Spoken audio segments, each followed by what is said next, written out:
Hello बच्चों, कैसे हो आप सभी। तो लास्ट क्लासेस के अंदर हमने देख लिया है न्यूटन का first law and second law. मैं थोड़ा थोड़ा रिवाइज करा देता हूँ और आज की क्लास में हम देखेंगे थर्ड लॉ। तो अपना फर्स्ट लॉ था वो क्या है, वो बोलता है कोई ऑब्जेक्ट जो है वो अगर रेस्ट में है तो रेस्ट में रहेगा, अगर मोशन में है तो मोशन में ही रहेगा जब तक कि उस पर कोई एक्सटर्नल अनबैलेंस्ड फोर्स ना लगे। भाई ये असंतुलित बल ना लगे तब तक वो किस में रहता है, अपनी उसी पोजीशन में मेंटेन करके रखता है। मतलब रेस्ट में तो रेस्ट में रहेगा और अगर मोशन में है तो वो मोशन को मेंटेन करके रखेगा। ये अपना फर्स्ट लॉ था और इससे रिलेटेड बहुत सारी चीजें भी हमने देखे थे, बहुत सारे फिनोमिना थे उनको समझे थे। इसी के अंदर क्या आता है, लॉ ऑफ इनर्शिया आता है ना। इनर्शिया बेसिकली क्या है, रेजिस्टेंस है। वो जो किस पे डिपेंड करता है, मास पर। जिसका मास ज्यादा होगा वो रेजिस्ट भी क्या करेगा, ज्यादा करेगा, ज्यादा प्रतिरोध करेगा, एक तरीके से विरोध करेगा। मोशन का क्या करेगा, अपोज करेगा। मोशन का मतलब है क्या, चेंज इन मोशन, है ना। चेंज इन मोशन का क्या करेगा, ज्यादा अपोज करेगा, जिसका इनर्शिया ज्यादा होगा। और इनर्शिया किस पे डिपेंड करता है, मास पर। जिसका मास ज्यादा उसका इनर्शिया भी ज्यादा। तो इसके अंदर दो टर्म और आई थे, लॉ का inertia of rest and inertia of motion. यानी रेस्ट जो है, अगर कोई पार्टिकल रेस्ट में तो वो रेस्ट में को ही मेंटेन करना चाहता है, अगर कोई मोशन में तो वो मोशन को ही मेंटेन करना चाहता है। ये फर्स्ट लॉ था, बहुत ही सिंपल था। फर्स्ट लॉ जो होता है वो डिफाइन करता है, वो क्या करता है, डिफाइन करता है। किसको डिफाइन करता है, फोर्स को डिफाइन करता है। सेकेंड लॉ क्या करता है, फोर्स का मैग्नीट्यूड बताता है कि वो फोर्स लगना कितना चाहिए, उसके बारे में बताता है। तो हमने क्या देखा था, F इज इक्वल टू क्या होता है, change in momentum divide by time. यानी जो मोमेंटम में चेंज होने की रेट है, rate of change in momentum, वो क्या होती है, फोर्स होती है। जो रेट होती है वो क्या होती है, फोर्स होती है। अब इसी को हमने एक और नाम दिया था, F is equal to M. यहां वाला ये तभी वैलिड है जब आपका m क्या होना चाहिए, कांस्टेंट। आपके पूरे सिलेबस में m कांस्टेंट ही है, ठीक है ना। हाँ, अच्छी वाली जो चीजें होती हैं उनके अंदर मैं फिर से बता देता हूँ, आपको ये p चेंज करना चाहिए। अच्छी वाली चीजों का मतलब है कि अगर आपको अच्छे से पढ़ना ही है तब आपको पूरा पता होना चाहिए कि फोर्स कब आ सकता है। फोर्स तभी आएगा जब आपका क्या लगेगा, मतलब क्या चेंज होगा, p चेंज हो जाएगा। p कैसे चेंज हो सकता है, तीन तरीके थे चेंज करने के, क्योंकि p खुद क्या होता है, वो होता है mv। ये इंस्टेंटेनियस है, ठीक है ना, एवरेज नहीं निकालते, हाँ इंस्टेंटेनियस निकालते हैं, या फिर क्या निकालते हैं, यहाँ पर चेंज निकालते हैं। तो यहाँ ये देखो, मास चेंज कर दो, कर सकते हैं ना, मास चेंज तो हो गया, तब भी आपका मोमेंटम चेंज हो गया। या क्या कर सकते हो, वेलोसिटी चेंज कर दो। वेलोसिटी में दो चीज है, एक तो उसका मैग्नीट्यूड और दूसरा डायरेक्शन। या तो डायरेक्शन बदल जाए तो भी ये बदला, फोर्स आएगा, या फिर क्या बदल जाए, मैग्नीट्यूड। हाँ, तीनों अगर एक साथ बदल रहे हैं तो भी कोई दिक्कत नहीं, मतलब कम से कम एक बदलना जरूरी है। तो आ जाएगा F is equal to M. इसके अंदर मैंने बताया था, अगर आपका टाइम ज़्यादा हुआ तो फोर्स क्या हो जाएगा, कम। अगर टाइम क्या हुआ, कम हुआ तो फोर्स, टाइम ज़्यादा हुआ तो फोर्स कम, और टाइम कम हुआ तो फोर्स ज़्यादा। ऐसी आपने चीज़ें पढ़ी थी, जिसके अंदर देखा था कि चोट लगने वाला, कैच करने वाला, ये सारी चीज़ें आ गई थी। अब एक बहुत ही इंपॉर्टेंट लॉ है, वो क्या है, थर्ड लॉ। इसको क्या बोलते हैं अपन, third law of motion. Very very important. And इसका जो नाम है दूसरा, उसको बोलते हैं action reaction, action reaction force, ठीक है ना। हाँ, मतलब इसका दूसरा नेम कह सकते हो, हिंदी में क्या बोलते हैं, क्रिया प्रतिक्रिया, ठीक है, क्रिया प्रतिक्रिया का नियम, है ना। ये कौन सा है, लॉ ऑफ एक्शन रिएक्शन। इसको ऐसे इस नाम से भी बोला जाता है, लॉ ऑफ एक्शन रिएक्शन, क्रिया प्रतिक्रिया का नियम, ठीक है ना। तो तीसरा जो लॉ है वो क्या बोलता है कि जब भी कोई फोर्स लगेगा तो वो अकेला नहीं लगेगा, एक दूसरा, पक्की बात है, वहां पर होगा ही होगा। अगर मान लेते हैं जैसे मैंने इस वॉल के ऊपर फोर्स लगाया है, जितना फोर्स मैंने इसको लगाया है उतना का उतना ही मुझे मिलेगा, पक्की बात है, मिलेगा। उसे वो क्या बोलते हैं, जो मैंने किया वो था एक्शन, बदले में मुझे क्या मिला, रिएक्शन। मैंने लगाया इधर, मुझे धकेलेगा इधर। बोले सर अगर आपने इसके ऊपर फोर्स लगाया ठीक है, लेकिन इसने आपके ऊपर लगाया, आप तो गए ही नहीं ना। देखो मैंने इधर फोर्स लगाया, मैं इधर जाना चाहिए था ना, गया नहीं। क्यों नहीं गया, मेरे हाथों पे इधर फोर्स लगा, एक्सटर्नल हो गया। अगर मेरे लिए बात करोगे तो क्या हो गया, एक्सटर्नल। लेकिन मेरे जो पैर है ना नीचे, देखो अगर ऐसे बात करूंगा, मेरे जो पैर है, मेरे हाथों पे इधर लगा, जो मेरे पैर है उनके ऊपर किधर लग गया, आगे की ओर फ्रिक्शन लगा वैसे, ठीक है ना। और वो फ्रिक्शन दोनों ने क्या कर दिया, बैलेंस हो गया, तो इसलिए वो गया नहीं। यहाँ पे मेरे बॉडी के ऊपर जो लगे वो बैलेंस्ड फोर्स लगे, इसलिए मेरे को दिखाई नहीं दिया। आपने कभी गौर किया होगा, जैसे मैं चारपाई के ऊपर बैठ जाऊं, ठीक है ना, और चारपाई के ऊपर बैठ के दीवार के टांगे लगा लूं, है ना, ऐसे नहीं होता कि जैसे ये चारपाई हो गई,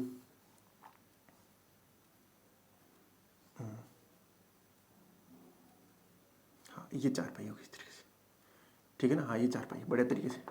अब देखो अगर मैं इस खाट के ऊपर बैठ गया कुल मिलाकर, और यहाँ क्या है, वाल है, ठीक है ना, यहाँ पे अगर दीवार हो और दीवार के ऊपर बैठ के मैं अपने टांगे लगाऊं ऐसे करके मस्त तरीके से, और टांगों को क्या करूं, इस दीवार को धकेलूं, जोर से दीवार को धकेलूंगा, तो क्या मैं पीछे नहीं चला जाऊंगा, देखा होगा ना, गौर किया होगा आपने, कभी ना कभी तो जरूर गौर किया होगा कि अगर आप जोर से अगर खाट के ऊपर बैठ के दीवार को धक्का मार रहे हो, पैरों से जोर लगा रहे हो, तो आप पीछे ऑटोमेटिकली जाओगे कि नहीं जाओगे? जाओगे। क्या हो रहा है, आप दीवार के ऊपर क्या लगा रहे हो? एक्शन, और दीवार बदले में आपको क्या दे रही है? रिएक्शन। अब ये लो क्या था, ये लो क्या बोल रहा है? बस यही बोल रहा है, जो भी फोर्स लगते हैं वो हमेशा पेयर में लगते हैं, इक्वल होते हैं मैग्नीट्यूड में। इक्वल किस में होते हैं? मैग्नीट्यूड में। तो इसके अंदर जो खास बात है वो क्या होती है, जो फोर्स लगते हैं वो किस में लगते हैं? पेयर में, युग्म बोलते हैं इसको, युग्म में लगते हैं, जोड़े में लगते हैं, हमेशा जोड़े में लगेंगे। और क्या लगेंगे? इक्वल लगेंगे। इक्वल का मतलब होता है इक्वल इन मैग्नीट्यूड। ज़्यादा अच्छा क्या है? Equal in magnitude. जैसे मैग्नीट्यूड का मतलब क्या है? फोर्स वैसे वेक्टर क्वांटिटी होती है ना, सदिश राशि है। इसका मतलब है अगर हमने 20 लगाया है, 20 न्यूटन लगाया है, तो हमें भी कितना मिलेगा? 20 न्यूटन ही मिलेगा। लेकिन चूंकि ये सदिश राशि है, इसलिए क्या हो जाएगा? दिशा का भी ख्याल रखना पड़ेगा, डायरेक्शन का। बट मैग्नीट्यूड तो क्या रहेगा? इक्वल। इक्वल मैग्नीट्यूड को बोलते हैं समान परिमाण। परिमाण, ठीक है। और अगला क्या है? Opposite in direction. Opposite in direction, तो इसको क्या बोलते हैं? विपरीत दिशा या दिशा विपरीत। दोनों बलों की क्या होगी? दिशा विपरीत हुई कि नहीं हुई? ये बात समझ आ गई ना। तो एक्शन रिएक्शन लो, मतलब एक्शन रिएक्शन वाला जो लो है वो क्या बोलता है? जो फोर्स होते हैं वो हमेशा युग्म में लगेंगे, इक्वल लगेंगे, अपोजिट लगेंगे। समझ में आ गई ना बात? हाँ, डायरेक्शन इक्वल होंगे मैग्नीट्यूड में, और डायरेक्शन में होंगे अपोजिट। तो क्या हुआ बेसिकली, न्यूटन का थर्ड लॉ बोलता है कि हमेशा जो फोर्स होगा वो हमेशा किस में लगेगा? पेयर में लगेगा। मैं बार बार इसीलिए बोल रहा हूँ कि आपकी याद हो जाए, ठीक है ना। जब भी फोर्स लगता है वो पेयर में ही लगता है, कभी अकेला लगेगा ही नहीं है, कभी नहीं लगेगा अकेला। फॉर एग्जाम्पल, जैसे मान लेता हूँ ये मून है, ठीक है ना, और यहाँ पर क्या है? ये अर्थ है। तो मून जो है अर्थ को क्या कर रही है? अट्रैक्ट कर रही है ना, ग्रेविटेशनल फोर्स लग रहा है। पक्की बात है ये मून भी उतने ही फोर्स से क्या कर रहा है? इसको अट्रैक्ट कर रहा है। इक्वल आएगा एंड अपोजिट आएगा। मुझे धरती माता नीचे की ओर खींच रही है ना, हाँ, तो क्या मैं भी इसको खींच रहा हूँ? खींच रहा हूँ। अब जैसे हवा में होता तब तो ये बात समझ आती है, लेकिन दूसरी बात क्या है, जब मैं जमीन के ऊपर टिक गया, जमीन के ऊपर खड़ा हो गया, जैसे ही मैं जमीन के ऊपर खड़ा होता हूं तो मेरा जो मास आता है, तो F इक्वल टू वैसे कितना होता है? ma होना चाहिए ना। और a, यहां पर a कितना आता है? वो आता है g के बराबर, जिसको क्या बोलते हैं? ग्रेविटेशनल एक्सेलरेशन, गुरुत्वीय त्वरण। तो मेरे ऊपर नीचे की ओर कितना फोर्स लगेगा? mg। कितना फोर्स लगेगा? mg लगेगा। बोलो लगा कि नहीं लगा? लगा सर। लेकिन मैं तो गया ही नहीं, नीचे की अगर फोर्स लग रहा नीचे चला जाना चाहिए। इसका मतलब था कि यहाँ जो जिस मैं ग्राउंड के ऊपर खड़ा हुआ ना, जहां पे खड़ा हूं वहां पे mg लगाया, बदले में मुझे क्या मिलेगा? एक नॉर्मल रिएक्शन। ये इसको बोलते हैं अपन रिएक्शनरी फोर्स, ठीक है ना। हमने एक्शन किया mg के रूप में, हमें रिएक्शन मिला n के रूप में, और वो दोनों क्या हो गए? इक्वल हो गए। क्या हो गए? इक्वल हो गए। बात समझ आ गई ना? ये चीज समझ आती है ना, एक्शन और रिएक्शन। एक एग्जांपल और देता हूं। आपने कभी गौर किया होगा, एक बलून लिया होगा और उसे फुला लिया होगा। फुलाने के बाद क्या होता है? जैसे आप छोड़ते हो तो बलून ऊपर की ओर भाग जाता है ना। अब हो क्या रहा है वहां पर? थोड़ा सा गौर करने की कोशिश करते हैं कि हो क्या रहा है। जैसे मैं मान लेता हूं मेरे पास में ये एक बलून है, ठीक है ना। हाँ, अब मैं क्या कर रहा हूं? इसको पकड़ के रखा। जैसे ही मैं इसको छोड़ूंगा तो यहां से जो गैस होंगी ना, वो नीचे की ओर ऐसे फटाफटाएंगे। वो गैस नीचे आ क्यों रही है? बेसिकली इसके अंदर जो ये अपना बलून है, वो इसके ऊपर क्या लगा रहा है? प्रेशर लगा रहा है। प्रेशर मतलब है कि फोर्स लगा रहा है। क्या लगा रहा है? फोर्स लगा रहा है। गैस के ऊपर फोर्स लगा रहा है। तो बलून ने गैस के ऊपर फोर्स लगाया नीचे की ओर, तभी ये नीचे की ओर भागी। गैस नीचे की ओर भागी ना। जैसे ही गैस नीचे की ओर भागी, गैस ने भी अपना काम किया। ले बलून तेरे ऊपर भी ले, तो बलून ऊपर भाग जाता है। आपने जरूर गौर किया होगा कि बलून को जब छोड़ते हैं तो गैस नीचे की ओर निकलती है और बलून ऊपर चला जाता है। क्यों? क्योंकि बलून ने गैस के ऊपर क्या लगाया? एक एक्शनरी फोर्स लगाया। बदले में गैस ने क्या लगा दिया? उसके ऊपर रिएक्शन, ऊपर भाग गया। अरे नहीं समझ आई क्या चीज? कितना सुंदर तरीके से अपन इस चीज को समझ सकते हैं। नहीं समझ आई बात? हाँ, जैसे ये क्या होता है, अपने पास में स्प्रिंग वेइंग सिस्टम नहीं होता क्या? जैसे स्प्रिंग वाला होता है, ऐसे एक वेट मेजर करने वाली क्या होती है? एक ऑब्जेक्ट होती है। इसके ऊपर क्या करते हैं? नीचे कोई ऑब्जेक्ट लगा देते हैं जो कि कितना बताता है? इसका मास बताता है, ठीक है। क्या बताता है? इसका मास। होती क्या है? वेट मेजर करती है। ये मास को मेजर नहीं करती है, किसको मेजर करती है? वेट को मेजर करती है। अभी मैं दोनों में डिफरेंस भी क्लियर करवा दूंगा थोड़ी देर में, बस आपसे ध्यान से सुनते जाइए। होता क्या है, जैसे इसके ऊपर क्या लग रहा है? एक mg लग रहा है कि नहीं लग रहा? लग रहा है। तो इस ब्लॉक के ऊपर mg लगा, इसके ऊपर की ओर क्या लगता है? एक ना कोई फोर्स तो लगेगा ही लगेगा ना। हाँ, ये फोर्स लग रहा है। तो स्प्रिंग के अंदर क्या आता है, खिंचाव आ जाता है। स्प्रिंग लगी होती है, उसके अंदर क्या आता है, खिंचाव। तो वो स्प्रिंग वापस अपनी इनिशियल पोजीशन में जाना चाहती है। तो स्प्रिंग पहले तो ऐसे थी, नॉर्मली ऐसे थी, है ना। अब स्प्रिंग क्या होगी, थोड़ी लंबी होगी ना, ऐसे होगी, तो ये वापस इधर आना चाहती है। और यहाँ जो फोर्स लगता है उसको अपन कैलकुलेट कर लेते हैं और वो वही दिखा देता है, ठीक है ना, जी से डिवाइड करके दिखाते हैं वैसे। हाँ, तो वो मास को बताता है, बेसिकली मेजर किसको कर रहा है, वेट को दिखाता है, किसको है, मास को। ये बात समझ आ रही होगी मेरे ख्याल से, पूरी चीज अच्छे से समझ आई ना।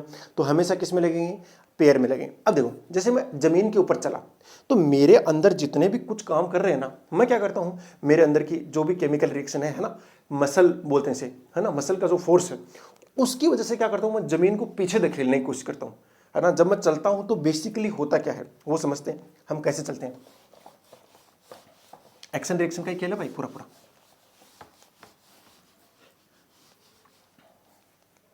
जब हम चल रहे हैं तो क्या होता है, मैं क्या है, बेसिकली जमीन को पीछे की ओर धकेलता हूं। मैं खुद जमीन को किधर धकेलता हूं, पीछे की ओर धकेलता हूं।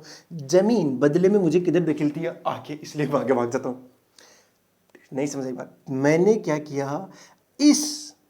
किया, जमीन को पीछे की ओर धकेला और जमीन ने मुझे आगे की ओर पुश किया। अच्छा, एक्शन रिएक्शन, एक्शन रिएक्शन, याद कर लीजिए इन चीज को। हमेशा किस में लगेगा, पेयर में लगेगा, इक्वल लगेगा। जितना मैंने पीछे की ओर धकेला है उतना ही ये मेरे को आगे की ओर धकेलेगी।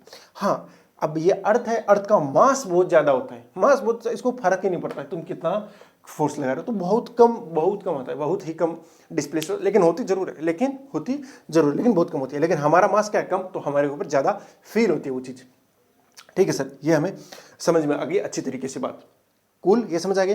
तो लो क्या बोलता है, लो बोलता है कि आपके जो फोर्स लगेंगे वो हमेशा पेयर में लगेगा। किस में लगेगा, पेयर में लगेगा, और इक्वल लगेगा मैग्नीट्यूड में इक्वल रहेगा, अपोजिट रहेगा हमेशा डायरेक्शन में। बात समझ आ गई ना। हाँ, आपने कभी गौर किया कि आप कभी क्रिकेट खेल रहे हो और क्रिकेट खेलते टाइम आप कभी कैच ले रहे हो, है ना, कैच लेने के लिए जाओ, लेकिन दूसरा खिलाड़ी है वो भी कैच लेने के लिए, आप दोनों भिड़ जाते हो। ऐसा हो जाता है, नॉर्मली हो सकता है, कोई बड़ी बात नहीं है। जैसे ही दोनों भिड़ते हैं ना, इसने इसके ऊपर फोर्स लगाया, इसने इसके ऊपर फोर्स लगाया, दोनों ने क्या कर दिया, हाँ, दोनों एक दूसरे को चोटिल कर देते हैं। कर देते नहीं, अरे इंजरी हो सकती है ना, और दोनों को हो सकती है आराम से, दोनों को हो भी जाती है। क्यों, क्योंकि यहां पे एक्शन रिएक्शन काम कर रहे हैं। इसके ऊपर लगेगा इधर, इसके ऊपर लगेगा इधर, अरे वाह, एक्शन रिएक्शन। चलो एक और समझते हैं। कल वाले जो लेक्चर था उसमें बताया था मैंने, जैसे ट्रक था, ट्रक के आगे आप आ गए तो ट्रक ने आपको क्या मारी, टक्कर मारी। इसका मतलब ट्रक ने आपके ऊपर क्या लगाया होगा, फोर्स लगाया, तो फोर्स की वजह से आप भागे हुए। पक्की बात है, आपने भी ट्रक के ऊपर फोर्स लगाया है ना। अच्छा सर, ट्रक तो नहीं गया, अरे मास बहुत ज्यादा है उसका, इसलिए नहीं गया। अगर मास कम होता ना, पक्की बात है, चला जाता, पक्का चला जाता। यही बात समझ आ रही है ना। हाँ, ट्रक का मास बहुत ज्यादा है इसलिए वो गया नहीं। हाँ, लेकिन फोर्स कितना लगा है, जितना आपके ऊपर लगा है उतना ही उसके ऊपर भी, पक्की बात है, उतना ही लगा है। इसको क्या बोलते हैं अपन, एक्शन रिएक्शन बोलते हैं। एक चीज और समझाता हूं, जैसे रॉकेट होती है, ठीक है ना, जैसे रॉकेट होती है, वो रॉकेट ऊपर की ओर उड़ जाती है, इसी लो की वजह से उड़ती है। इस तरीके से होता है उनका डिजाइन कुछ तरीका, ठीक है। अब होता क्या है, यहां से बहुत ही स्पीड से क्या निकलती हैं, गैस निकलती है, ठीक है ना, बहुत ही स्पीड से क्या निकलती है, गैस निकलती है। अब गैस निकल रही है ना, अब निकलते टाइम उनके ऊपर, इसके ऊपर क्या लगेगा, गैस के ऊपर नीचे की ओर फोर्स लगा है ना। नहीं समझ आई बात, गैस के ऊपर नीचे की ओर फोर्स लगा, जैसे इसके ऊपर नीचे की ओर फोर्स लगा गैस के ऊपर, तो ये बदले में इस वाले के ऊपर क्या लगा देगी, ऊपर की ओर फोर्स लगाएगी। अरे बोलो, इसके ऊपर कितना लगाएगी, ऊपर की ओर, और ये रॉकेट ऊपर चला जाएगा। समझ आया ना, एक्शन रिएक्शन, गैस के ऊपर लगता है नीचे का। देखा होगा रॉकेट, अब जब भी देखते हो, कभी भी देखना, इसरो जब वगैरह जब लॉन्च करता है तो नीचे कितना ज्यादा ऐसे धुआं सा नहीं दिखाई देता, कितना ज्यादा दिखाई देता है, बहुत ज्यादा धुआं होता है। वो धुआं क्या होता है, बेसिकली उसके ऊपर ये रॉकेट जो होती है धुएं के ऊपर नीचे की ओर फोर्स लगाती है। वहाँ पूरा सिस्टम होता है, इंजन वगैरह अंदर की तरफ, ठीक है ना, वो सारे काम कर रहे होते हैं, अच्छी तरीके से फंक्शनिंग कर रहे होते हैं। लेकिन होता क्या है, बेसिकली गैस ही तो निकल रही होती है। इसको अपन लीनियर मोमेंटम कंजर्वेशन में भी समझने वाले हैं इसी चीज को। बट ये भी तो समझ में आ रहा है ना, एक्शन रिएक्शन हो रहा है कि नहीं हो रहा, जिस तरह ये समझ में आ रहा है। जितना फोर्स इधर गैस के ऊपर लगाएगा उतना ही इसके ऊपर लगेगा, और ये उठ जाती है, उठ ही जाती है, ठीक है। ये चीज समझ आ गई। हाँ सर, ये चीज हमें अच्छे से समझ में आई। चलो, ये एक्शन रिएक्शन अच्छे से। अब मैं तीनों लो को कंबाइन करना चाहता हूं, first low, second low and third लो। एक एग्जांपल से समझने का प्रयास करते हैं। मैं मान लेता हूं कि ये एक तालाब है इस तरीके से, ठीक है ना, और यहाँ पे एक सीढ़ी लगी हुई है, ठीक है, सीढ़ी लगी हुई है मतलब इस तरीके से, और यहाँ पे क्या है, नाव खड़ी है आपकी, ये इस तरीके से नाव है। ओके, यहाँ पानी है पूरा बढ़िया तरीके से। अब आप क्या कर रहे हो, इसके ऊपर खड़े हो रहे हो, ठीक है ना। अब दोनों के दोनों किस में हो, रेस्ट में हो, बढ़िया तरीके से, कुछ भी मूव नहीं कर रहा है। अब आप क्या करते हो, आप क्या करते हो, ये जब तक एक्सटर्नल फोर्स नहीं लगे तब तक आपका सिस्टम मूव नहीं करता, यही तो हुआ। तो अगर मैं इन दोनों को एक सिस्टम मान लूं तो पक्की बात है कुछ भी मूव नहीं करेगा, ठीक है। लेकिन मैं अगर इस आदमी को अकेले क्या मान लूं, सिस्टम मानूं, तो क्या होगा, ये जैसे ही चलने का ट्राई करेगा, तो ये जैसे ही चलने का ट्राई करेगा तो ये क्या करेगा, इस नाव को पीछे की ओर धकेलेगा। नाव को किधर धकेलेगा, पीछे की ओर धकेला कि नहीं धकेला, नाव को पीछे की ओर धकेला। अगर मैं नाव को भी एक साथ ले जाऊं तो नाव को क्या किया, इसने पीछे की ओर धकेल दिया, और इसको नाव ने आगे की ओर धकेल दिया। एक्शन रिएक्शन, थर्ड लॉ आया कि नहीं आया, इसने नाव को पीछे की ओर और इसने आगे की ओर। अब इसके ऊपर ये क्या आ गया है, एक्सटर्नल फोर्स आया कि नहीं आया, आ गया सर। अगर इसके ऊपर एक्सटर्नल फोर्स आया तो ये क्या हो जाएगा, भाग के यहां जो सीढ़ी है उसके ऊपर चला जाएगा कि नहीं चला जाएगा, जी सर चला जाएगा। जैसे ये जाने का ट्राई करेगा, एक्सटर्नल फोर्स आ गया, तो F इज इक्वल टू क्या आ चुका है, एम ए भी आया कि नहीं आया, अरे है ना, इसके पास क्या आ जाएगा, एक्सेलरेशन आ जाएगा। F equal to m a आ गया, इसको कौन सा लो बोलते हैं, सेकंड लो बोलते हैं। यहां जो आया वो कौन सा आया, थर्ड लो आया कि नहीं आया, आया भाई थर्ड लो। क्यों, क्योंकि आपने नाव को पीछे की ओर धकेला, नाव ने आगे की ओर। ये हो गया एक्शन, ये हो गया बदले का रिएक्शन। एक्शन रिएक्शन एक साथ पेयर में काम किए, और अगर पेयर में काम करते हैं इसका मतलब हुआ, अगर पेयर में काम करते हैं इसका मतलब हुआ आपने कौन सा लो ले आए, यहां पर थर्ड लो ले आए, ठीक है सर। लेकिन इस आदमी के लिए अगर देखोगे तो इसका ऊपर जो ये वाला फोर्स है वो अकेले के ऊपर क्या बन गया है, एक्सटर्नल। अगर दोनों की बात करोगे तो दोनों ने कैंसिल कर देंगे, वो इंटरनल बन जाएगा। अगर हम इन दोनों को एक सिस्टम मान लेते हैं ना, फिर इंटरनल बनेगा। लेकिन अगर हम इस अकेले को माने, अगर हम इस अकेले को माने तो उसके लिए ये वाली चीज क्या बन चुकी है, एक्सटर्नल। अगर किसी ऑब्जेक्ट, अभी रेस्ट में था, इसके ऊपर क्या आ गया, एक्सटर्नल फोर्स। एक्सटर्नल फोर्स आया तो वो किस में आ जाएगा, मोशन में आएगा अपना, यानी रेस्ट से किस में आएगा, मोशन में। तो ये फर्स्ट लो हुआ कि नहीं हुआ, जी सर ये हो गया, कौन सा, फर्स्ट लो भी हो गया, बढ़िया सर, फर्स्ट लो इधर हो गया। सेकंड लो बचा, सेकंड लो, अरे वो जब चल रहा है उसके पास एक्सेलरेशन आया कि नहीं आया, इस एक्सटर्नल फोर्स की वजह से आया होगा ना, सेकंड लो ये तो है, F इक्वल टू एम। तो तीनों लो एक साथ कंबाइन किए जा सकते हैं। बात समझ आ रही है ना, हाँ, बहुत ही तगड़े खूबसूरत तरीके से। इसका मतलब अगर हमें सेकंड लो दिया जाए, अगर ये वाली चीज दे दी जाए, उससे तीनों लो आ जाएंगे। इसको बोलते हैं मास्टर लो, ठीक है ना, तगड़ा है ये सेकंड लो, अच्छा भी है, बहुत ही ज्यादा अच्छा है। अब एक चीज खटक रही है मेरे दिमाग में, वो करवा देता हूं मैं, ठीक है ना, अच्छे से हंडी डाल लो। अगर मैं पूछूं मास और वेट में क्या डिफरेंस है, मास एंड वेट में क्या डिफरेंस है, मास इसको बोलते हैं द्रव्यमान, और एक होता है वेट, इसको बोलते हैं भार। क्या डिफरेंस है दोनों में, आपसे अगर पूछा जाए, मैं पूछूं आपका वेट कितना है, आप झटाक से बोलते हो सर 62 kg। ये आपने जो बोला है ना 62 kg, ये बोला है आपने मास, ये क्या बोला है, मास। तो सर वेट क्या होता है, अरे वेट वो होता है जो कि आप किसी के ऊपर फोर्स लगाते हो। बेसिकली ये चीज क्या है, ये तो फोर्स ही है, ये क्या है, फोर्स है, ये क्या है, फोर्स है। ध्यान रखिए, ये जो वेट होता है, फिजिक्स के अंदर, केमिस्ट्री के अंदर दोनों चीज सेम होती है, लेकिन फिजिक्स में यहाँ दोनों अलग अलग होती हैं। यहाँ मास का मतलब होता है आपका जो ऑब्जेक्ट आपके जितने भी हैं उनका इंडिविजुअल मास को ऐड किया जाएगा, वो टोटल आएगा। और इस दुनिया में मास कभी नहीं बदलता है, वेट आपका बदल सकता है। ये जो है, आप चाहे चांद पे चले जाओ, चाहे धरती पे रहो, चाहे मार्स पे चले जाओ, चाहे सन पे चले जाओ, कहीं पे भी चले जाओ यूनिवर्स में, ठीक है ना, आपका मास जितना है वो उतना ही रहेगा, उसमें कोई बदलाव नहीं आता है। लेकिन वेट के अंदर क्या आता है, फर्क आ जाता है, वेट के अंदर पक्का फर्क आएगा, ठीक है सर। तो ये जो चीज क्वांटिटी होती है वो कैसी, अगर वो फोर्स है तो वेक्टर क्वांटिटी होगी, ये कैसी क्वांटिटी है, स्केलर क्वांटिटी है, ठीक है ना, कैसी क्वांटिटी होगी, स्केलर। और ये कैसी होगी, वेक्टर क्वांटिटी, क्योंकि ये तो फोर्स है ना। मतलब दोनों के अंदर मैं कंपैरिजन भी क्यों करा रहा हूँ, कंपैरिजन इसलिए कर रहा हूँ ताकि आप कंफ्यूज होते हो बहुत ज़्यादा। इनमें डिफरेंस है बहुत बड़ा। ये वेक्टर क्वांटिटी है, सदिश राशि है, ठीक है सर। अगर फोर्स हो गया, इसकी यूनिट क्या होती है, अभी अभी देखा हमने केजी होती है, और अगर वो फोर्स है तो इसकी यूनिट क्या हो जाएगी, न्यूटन। बोलो यस और नो, जी सर। अगर फोर्स है तो उसकी यूनिट क्या होगी, न्यूटन। अब देखो, मैं अगर आपसे पूछूं, ये एम लिखा है और ये mg लिखा है, बताओ कौन होगा।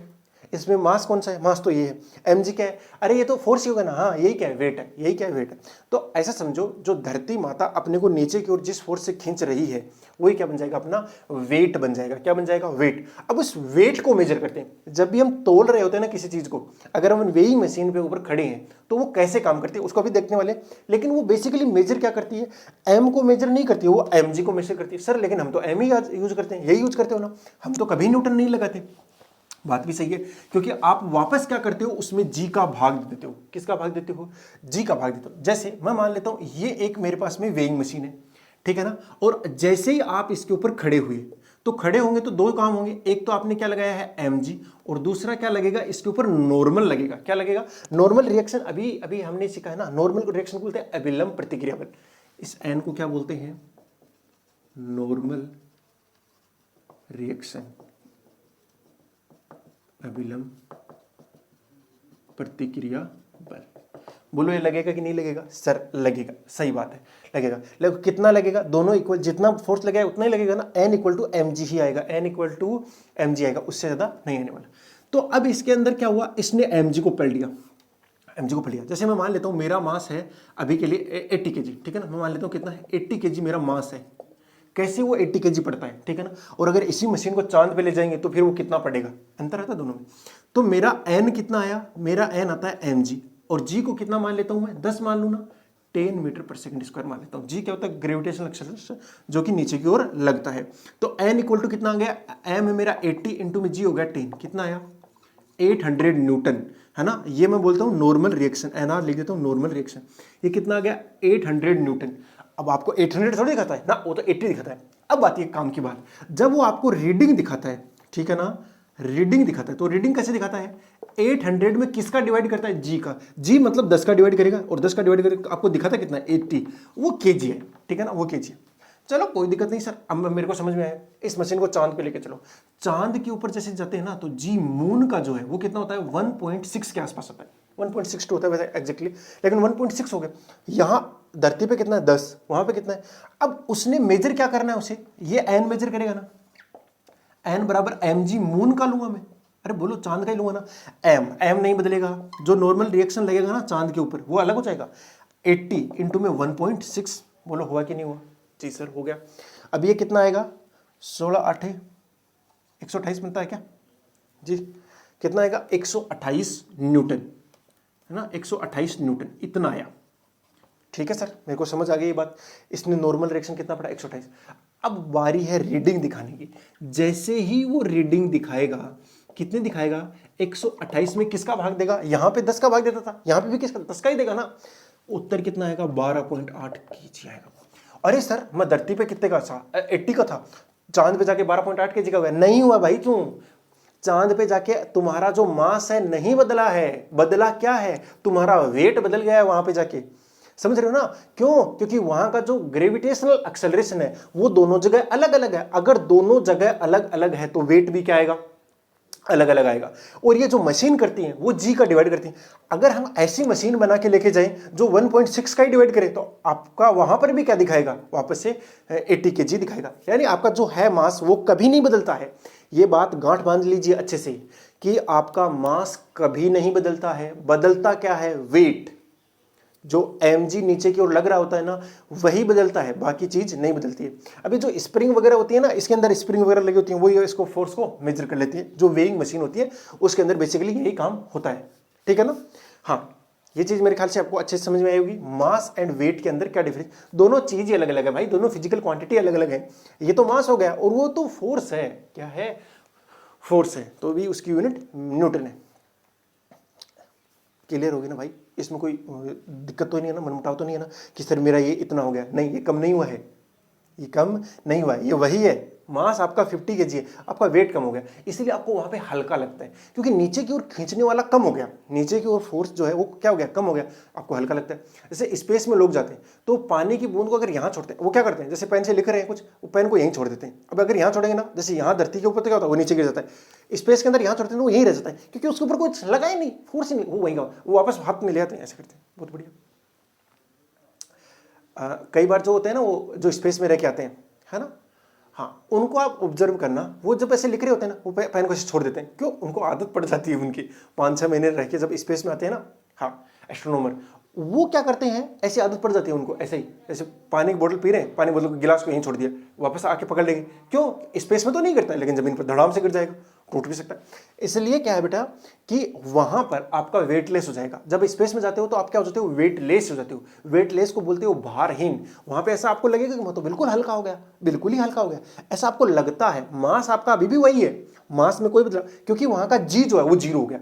अगर जी जीरो हो गया तो वेट कितना लगेगा? वेट को इसको लिखते वैसे किससे हैं, वेट को लिखते हैं mg से, वेट को w से लिखते हैं, w इक्वल टू कितना हो गया, mg। अगर g कहीं का जीरो हो जाए, जैसे धरती पे तो 10 लगता है, g कहीं पे और भी कुछ लग सकता है, अगर g जीरो हो गया तो क्या, कैसा फील करोगे? वेटलेस, इसको बोलते हैं भारहीनता। क्या बोलते हैं? Weightless state. ये बात आपको अच्छे से समझ में आई होगी ना। ये लो भी आपको बहुत अच्छे से समझ में आया होगा, एक्शन रिएक्शन वाला, और मास एंड वेट में भी आपको अच्छे से डिफरेंस समझ में आया होगा। क्यों अपन चांद पे हल्के महसूस करते हैं, ये भी समझ में आया होगा। अरे आया ना अच्छे से? यस, ठीक है बेटा। तो आपका ये जो थर्ड लो है वो कंप्लीट हो चुका है। अब अपना जो बचा है वो नेक्स्ट चैप्टर में करेंगे शायद, मोमेंटम कंजर्वेशन, ठीक है ना। ओके बेटा, चलो अब नेक्स्ट के अंदर आप जब आओ तो उससे पहले ये इसके जितने भी आपके क्वेश्चन हो सकते हैं प्लीज आप उनको एक बार ट्राई जरूर कर लें। नीचे भी आपको क्वेश्चन मिल जाते हैं, लिंक जो है 15-20 मिनट बाद में डल जाता है, ठीक है ना, कमेंट के अंदर आप चेक कर लेना, आपको लिंक मिल जाएगा। उससे आपको क्या है, अगर आप हिंदी मीडियम को तो हिंदी वाले देख लेना, इंग्लिश मीडियम को तो इंग्लिश मीडियम वाले क्वेश्चन को आप देख लेना और उनको अच्छे से कर लेना। अच्छे से करने के बाद ही आना, ताकि आपको नेक्स्ट क्लास जो अच्छे से समझ में आई। देखो जितना ज़्यादा प्रैक्टिस करोगे ना उतना ज़्यादा आपको अच्छे से सही कंसेप्ट क्लियर होंगे। ओके बेटा, चलो फिर wishing you all the very best. मिलते हैं नेक्स्ट क्लास में, तब तक के लिए बाय, जय हिंद।